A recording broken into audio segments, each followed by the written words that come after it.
Yeah. Hello, and welcome to A Baby with a Baby, a cabaret celebration of art throughout the ages. Prepare yourselves for a night of song and dance. Yeah.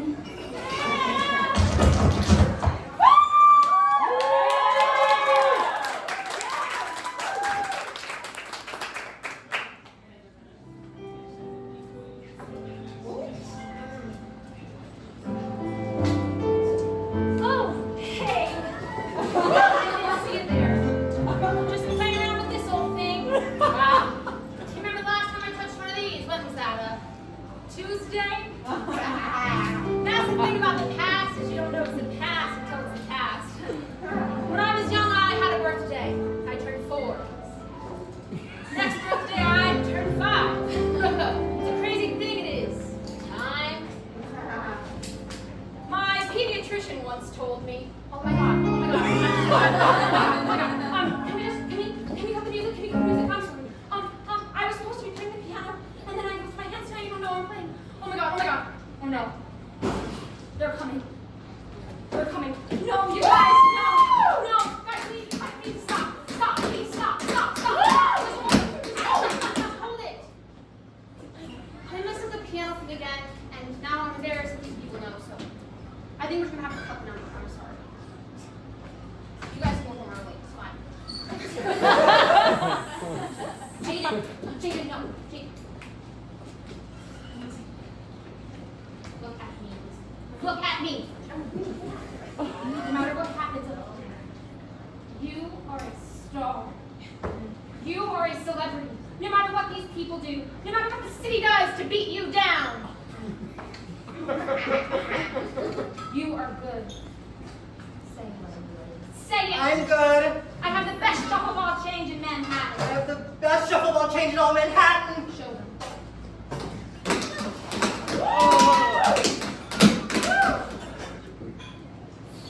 Don't you forget it. Woo! Okay, so big lump, I'm not a jazz pianist, but I do want to say I had this whole thing planned, and there were going to be dancers, and then we were going to roll out a cake, and you were going to think it was a regular cake, and then people were going to come out from the middle, but I guess we have to scratch all of that now. I'm not really sure what to, wait, I do know what to do. While I was preparing for this, I did a bit of research. And in my findings, I devised a handbook of sorts. So in this handbook, I decided to come up with a solution to when your show is going wrong. If your show is going incredibly incorrectly, and you run out of ideas and steam, talk directly to the audience and say something relatable, hoping they bite. Okay, who else's biggest fear in here is appendicitis?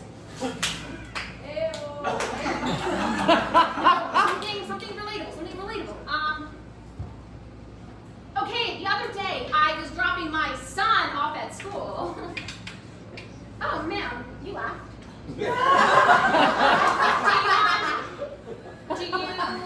Do you like kids? No. No, we don't like children? Do you prefer children to be yours or taken? That's a good question. I mean by taken, I mean like, are they yours or do you take them from someone?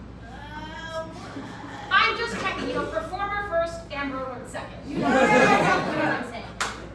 Do you feel like if you had, let's say, children in your life, you would feel more, I don't know, adult? Big question. I don't know exactly when you become an adult. I think some people believe you become an adult when you turn 18. Others say you become an adult your entire life, which last time I checked, literally can't be true. But I believe you become an adult when you decide what job you'll have in order to afford really nice olive oil. I've been contemplating this thought for basically my entire life. When I was a child, my ideas were I could either A, become Gabriella of High School Musical, which is impossible because she's not real and our vibes are just different. Second of all, I could enter into the royal family, but not in marriage. My ideal of my perfect day with a job would go probably something like this. I wake up and realize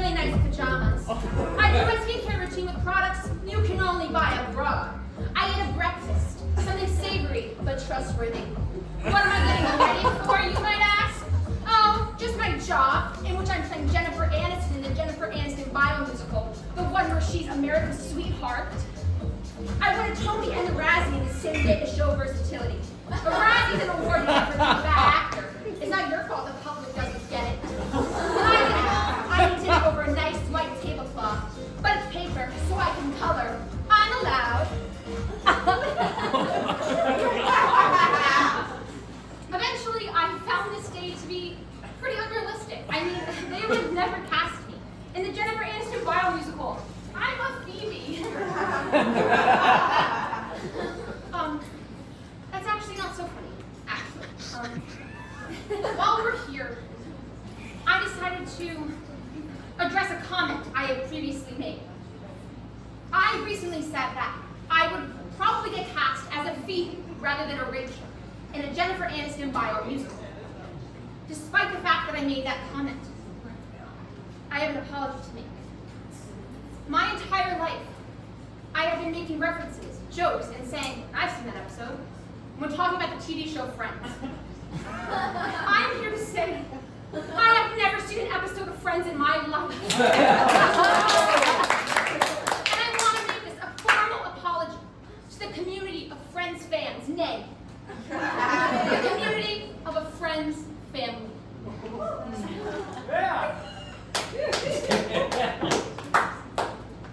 So I began pondering this question, and I was thinking and thinking and thinking of what it would be that would be my job. And then one day, I found a television show that changed everything. I mean, it had love, loss, despair, desire, all within the confines of a Seattle hospital. Oh. This show made me realize my true calling. I was going to become a pediatric neurosurgeon who specialized in pediatric neural surgery of the brain. Just for a little reference, this is how every single episode of this show goes. Oh no, he's crashing, what do we do? I'm a doctor with really good hair. Is it a code blue or a code red? I love when you call code blue red. I think we should kiss. On the mouth. Time of death, 11. Somehow, this all made me think that my job should be cutting open people's heads. In a medical way, not in a weird way. Jeez. So I ran to my parents, and I told them, a doctor's what I'm gonna be. And you know that look that your parents give you when they can remember you cleaning up a broken jar with your open bare hand yesterday? It's the first time I ever saw live fear out of the eyes of my parents. Wow, our parents, they're just like us. Anyway, so after I came to this revelation that I wanted to be a doctor, and since I've never done anything casually in my life, I start researching. If a 7th grader who just saw the Titanic and orders off the Starbucks menu pretty frequently could take the MCAT without having gone to high school. And I even downloaded this app that will teach you how to do small procedures, you know, like insert a chest tube. And I swear to you, after like 4 days, I was, for lack of a better word, a goddamn beast at putting in a chest tube. And sometimes, if I was in public and I heard someone cough, I would hope, just a little, that maybe they needed a minor operation of somebody inserting a chest tube. Nothing death-warranting, just something casual like that. But eventually, I decided I got pretty bored with the whole chest tube thing. I mean, if I'm the most successful neural surgeon in the world, there's got to be somebody to do that for me. I mean, the chest isn't even near the brain, so I said maybe I should learn how to do other surgeries, but too many steps. Half my brain's already taken up by celebrity birthdays, and those are really important to remember. So I entered this whole internal problem. Was I going to become a neural surgeon? Was Kevin Bacon's birthday the 8th or the 9th? So I decided I would go back to the show that started it all. And I'm sitting there and I'm watching this thing, and honestly, it's just surgery after surgery after surgery, so I start to get bored, as anyone would. And then I start skipping through, and I said, maybe I'll just watch the drama, you know, the meat of the show. And that is when I realized I did not want to be a doctor, literally at all. I just wanted to play one on television. I was going to be an actor, gosh darn it. Big city, red carpet appearances where I could say things like, oh yeah, I really wish I could have some pizza right now. And I know what you're saying. Valentina, so many people want to be actors. I mean, like thousands of people. What makes you think you can do it? And you know what I say to that? I know someone else who wants to be an actor. Yeah, your mother. Yeah. So, I ran to my parents again and said, forget the doctor issue. An actress is what I'm going to be. And you know that look your parents give you when they are filled with the most relief they've ever felt in their entire lives? I think they are the first people ever that were relieved their child would rather be an actress than a doctor. Intermission. So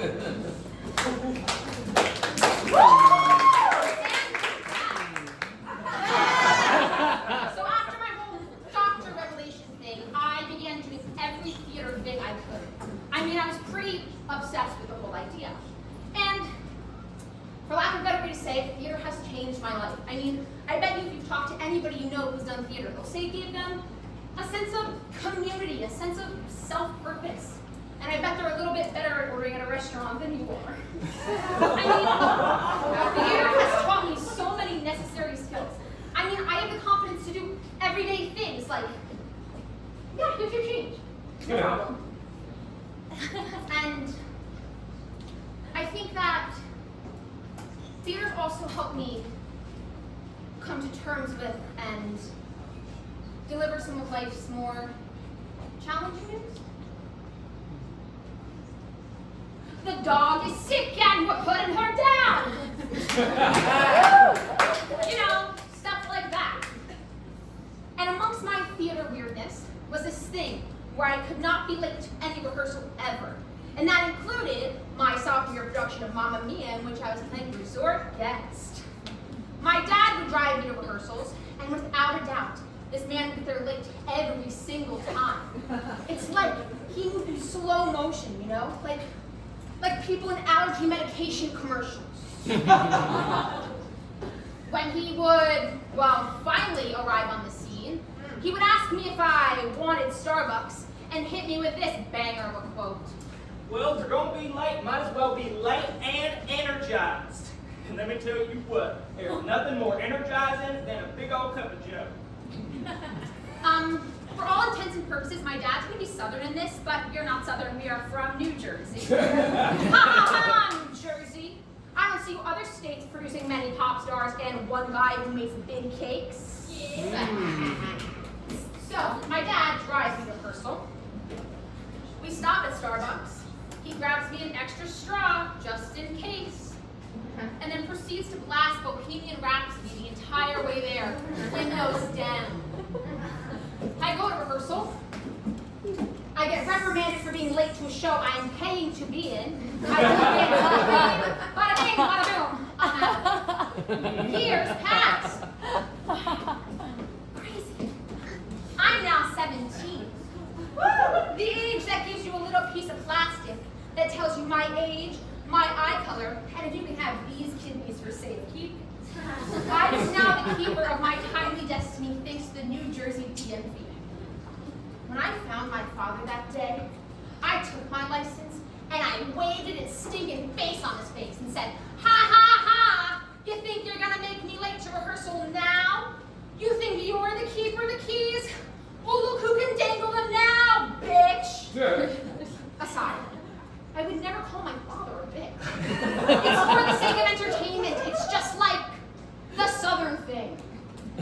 So, that day, I drove myself to rehearsal, and I got Starbucks on my own time. And I'm driving, I'm trying to drink the thing, but I can't find the hole, so I'm doing like the wind whistle shuffle swerving on the New Jersey Turnpike. And then I realized it's because I forgot a straw. Because my dad would always grab one for me. And then the car starts to become really quiet. And there's only one song that comes to mind. Pretend you hear Bohemian Rhapsody, I couldn't get the lights.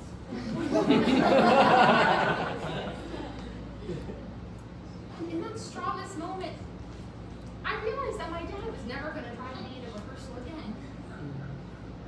It's like, suddenly I want to be late because time's over. Wow, you don't think Queen and Thought you can understand what doing it, doesn't it? Wow, okay, can we bring the lights down for the next part? Hey, can we just bring the lights down for the next part? Yeah, for the next part, we need to bring it a little dim. Yeah. That's perfect. Keep that. Yeah. Big great, thanks. So for this next part, may I become vulnerable? Yes. So this next part is, I would say, maybe the first death I ever experienced. You know, as a former brunette with blonde highlights, I think it's really something to bring to light. So this is a story about the first time that I bled through my fallopian tube. Woo! When I got my first period, I thought I je ne sais quoi shat my mother freaking pants. I think I knew that I didn't, but I would have rather thought that I let a load out at 13 than dealt with the fact that I was becoming a lady. And so that day at school, I thought everybody knew what was going on down there, so I was walking around like this, all creepy like. But don't you worry, I cleared the air by saying, nothing to see here, nothing going on in these pants. So, freaking crushed that. Later that day, I went home and I had to tell my mom that I, soaked it. And she said, well, let me see. And I said, well, take me to dinner first. But so then I let her at it. And in slow motion, she looks up at me with her stupid fucking eyelash extensions. Oh, wow, you're a woman now. And suddenly, the room starts moving in slow motion, like I'm a detective in a murder mystery, and I realize that I'm in the room with the killer. It's like, suddenly, 5 words ended my childhood. I had no excuses to laugh or to cry or to sing. I was a woman now. Woman have baby. I can't have baby. I am baby. There is no such thing as baby with baby. There were so many things that a child has to do that I just hadn't done yet. Like, I never learned how to ride a bike. I was never a child star whose parents stole their money. Was anybody gonna listen when I whined or cried? Or was anybody gonna carry me up from the living room after watching CSI at 1 a.m. with Cheeto fingers? I just wish I could run or scrape my knee or be pushed in a stroller one last time. Freaking miss strollers. When I finally came to, the first thing that I said was, don't tell Dad about this, which I'm pretty sure means something important. I just haven't figured that out yet. And you know what? I think there's a lot of things that I haven't figured out yet. I mean, I don't think most people have. I just think they wear loafers, so we think they do. So you know what? I'm gonna say it.